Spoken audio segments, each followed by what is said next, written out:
Well, just as we are all reveling in the arrival of spring, so too are our pets. Most of them love the great outdoors, which also means, though, that it is time to be responsible pet owners. Everything from vaccines to collars need an update. In today's Find a Friend segment, sponsored by Rascal Animal Hospital, head vet Dr. Michelle Gonzalez is here to guide us through it all. So, Dr. G, good to see you. Good to see you, too. And good to see your lovely, adorable little friend that is seriously just loving up on you. Who do you have with you? This lover boy, his name is Hutch. So he's an English bulldog, approximately 3 years old.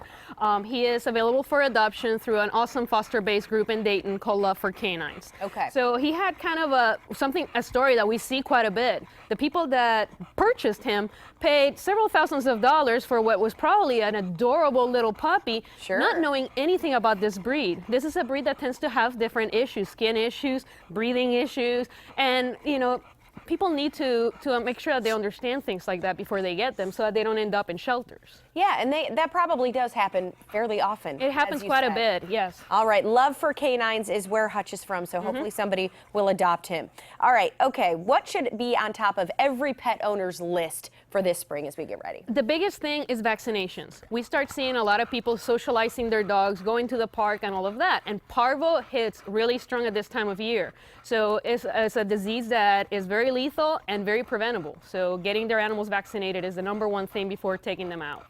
Does any other vaccine need updated? Do you have to get boosters throughout the year? Is this a good time to all of the look at vaccines, everything? yeah, and depending on the type and the amount of risk is what the recommendations are. So obviously you consult with your veterinarian, but the distemper parvo lepto combination, the kennel cough vaccine are some important vaccines that are sometimes done yearly. Some of those are done every 3 years, and of course the rabies, not just to protect them, but if your pet gets anxious and maybe nips at somebody or somebody else's pet, you want to make sure that you're protected. And we talked about heartworm, Lyme disease, those things this time of year especially, you need to work on those as well.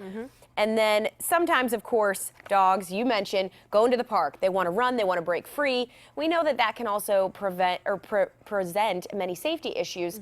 So you brought some leashes that might help with that, right? Yes, absolutely, because one of the things that the most common injury that we see is dog fights. So dogs will go to the park, and some dogs are very well socialized with the dogs in the neighborhood, the neighbor dogs, that kind of stuff, but not with strange dogs, especially in a strange environment. So you want to make sure first that you slowly socialize your dogs to animals that are in the park.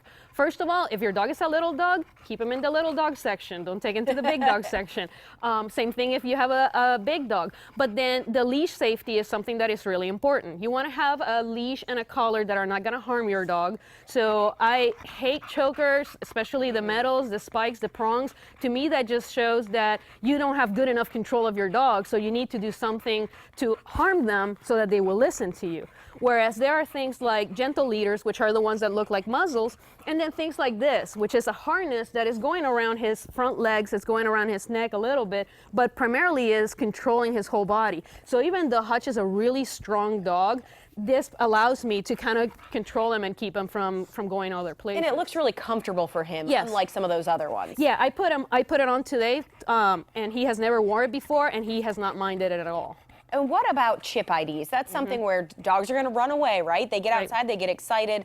That's an important thing people need to do. Exactly. And, we love the microchips, and we're constantly telling people, please get your animals microchip, but also get a regular tag. When you get a microchip, usually you will get a microchip tag as well. But if you have a tag that already has your name and number, when somebody finds your pet, if they still have that tag, they're going to be able to communicate with you immediately. But if that falls off, there's a problem, it's unreadable, then the microchip is the best fail-safe. All right, Dr. G, the last thing we want to talk about quickly is the Naked Dog Project, and that's something that's really timely. Right, absolutely, and it all started because of a dog that died because it was playing with another dog. She had a choker collar, and then playing with it, she got choked out, and she actually died.